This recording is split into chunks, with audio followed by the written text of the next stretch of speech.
Would you like some food? Well, you can't have any human food, but I'll give you a treat. Yay! Do it again.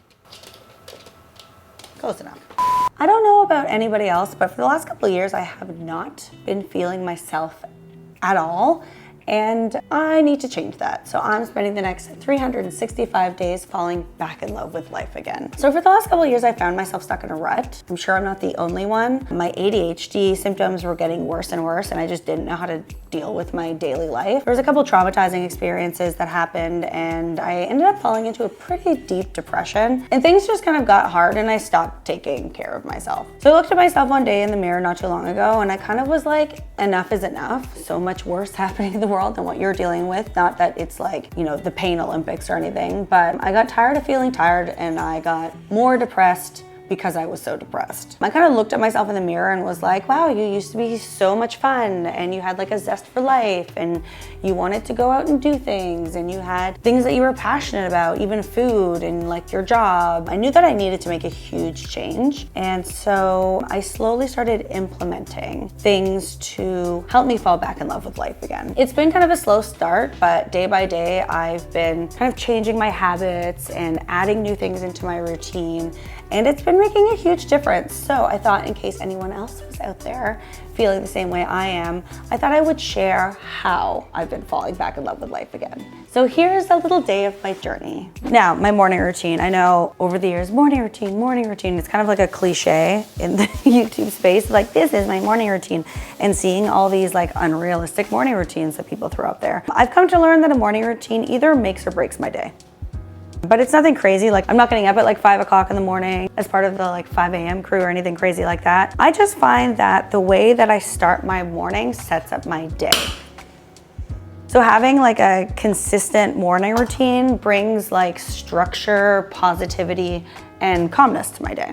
It just helps me feel like I'm more in control, which I definitely need in my life at this point. If I just pop out of bed and I'm all like stressed and I'm doing things right away, I feel really discombobulated, and then that energy transfers to the rest of my day. So for me, it's best that I start my days off slow. I wake up to an alarm, and I just kind of allow myself to slowly wake up. I'll snuggle with the dog. I'll just kind of scroll on my phone, which I know that a lot of people say not to do, but for me, it kind of just gets it out of the way. Like, I'm not feeling like I need to update myself longer in the morning, if that makes sense. For me, it just kind of works out that way. I know for a lot of people it doesn't, but I like to start my days off slow, make myself some breakfast, you know, make my matcha, which has become a very nice part of my day that I enjoy every day, rituals, eating that with some scones, and then just like getting everything out of my brain. So doing like a to-do list, or just like thinking about what I'm going to do that day, whether it's writing it down or putting it into my calendar, just knowing exactly what I'm doing, looking at what my priorities are, and just like helping me to manage all that like ADHD related anxiety and stress that often makes me feel overwhelmed. And obviously, like, a nourishing breakfast is also a must.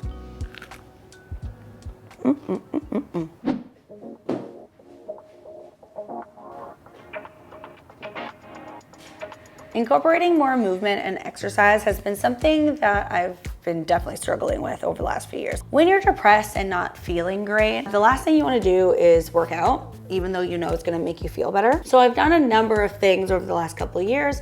I'm just not someone that really enjoys working out, and I think that a lot of people feel that way. But for those of us with ADHD, it definitely helps improve mood, energy, and really helps with focus and your executive function. So it's something that I have really made a priority. I started slowly, first with longer dog walks, made a goal to myself that I was going to walk a minimum of 60 minutes a day. And then I got myself an accountability partner. So my girlfriend and I like to go for walks, or my partner and I like to go for walks. This brings me to today's sponsor, which is something else I've been doing that I'm very excited about. Today's sponsor is Trainwell, formerly known as Copilot. Thank you so much to them for sponsoring today's video. Trainwell is an app that focuses on personalization, flexibility, and education. They blend human coaching with intuitive technology to ensure that your workouts are enjoyable, effective, and work for your life. Like I said, I'm gonna be honest, I don't overly love working out, but I do love the effects. I love how it makes me feel, but I do find it tough to get motivated and keep myself accountable. I also require a bit of hand holding. Okay, a ton of hand holding because I don't actually know what I'm doing. My trainer Lily and I discussed my background and my goals. I also shared with her that I stopped going to gyms because the men there made me feel uncomfortable. So not only was she able to make me a custom workout and hold me accountable, she also designed those workouts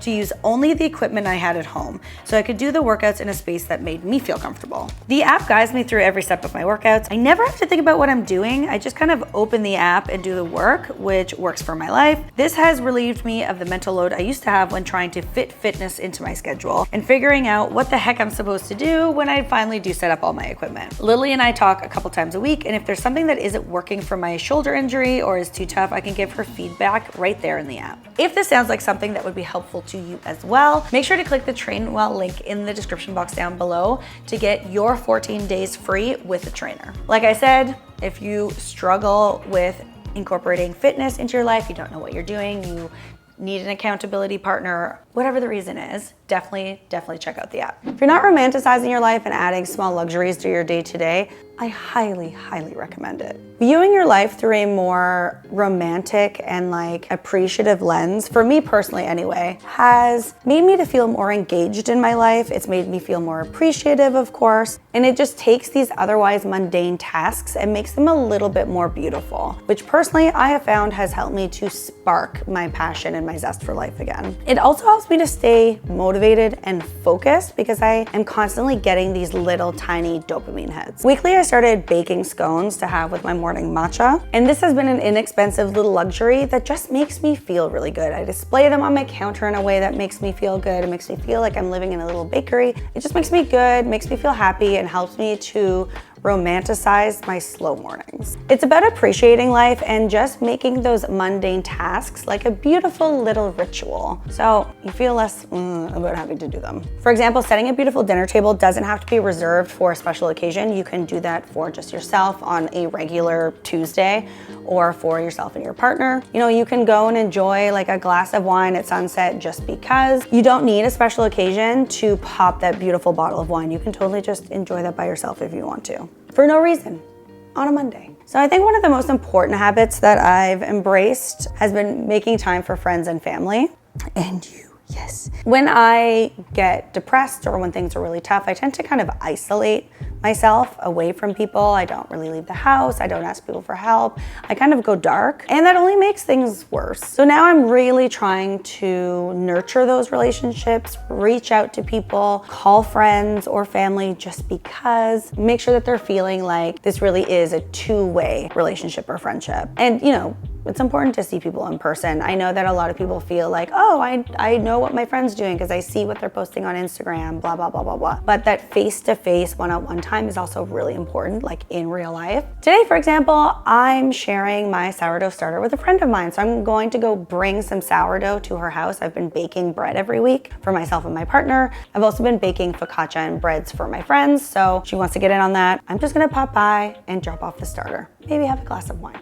I don't know. The most important habit I'm trying to implement right now is a consistent sleep schedule. I've had insomnia ever since I can remember, and sleeping is so important for mental health and physical health, so it's high on the list. I've worked on improving my sleep hygiene by creating a bedtime routine, minimizing screen time before bed, and using tools like white noise machines and non-addictive sleeping aids. Since I've started taking this seriously than before, I've found it's easier to manage my ADHD symptoms. Irregular sleep exacerbates my inattention, executive function, and impulsivity by a lot. Plus, keeping a regular sleep schedule has made a huge difference in my energy levels, obviously, and my overall well-being. No matter where you are in your life, try and remember that life is a collection of small moments. So trying to cherish each one and finding the beauty in even the most mundane tasks and on your simplest of days will just lift up your spirit just a little bit. I've been trying to do things I wouldn't normally do things that have normally made me uncomfortable, and have shared different ways that I've been romanticizing my life on my TikTok and my Instagram. So I hope that you'll follow the journey over there. I'm doing 365 days of falling back in love with life. So Hope to see you over there. And I hope that this video has inspired you to fall back in love with your life again too. And you know, I'd love to hear about that in the comment section down below. Thank you so much again to Trainwell for sponsoring today's video. Don't forget to check out the Trainwell link in the description box down below to get 14 days free with a trainer. All right, well, that's it for me. Have a good one.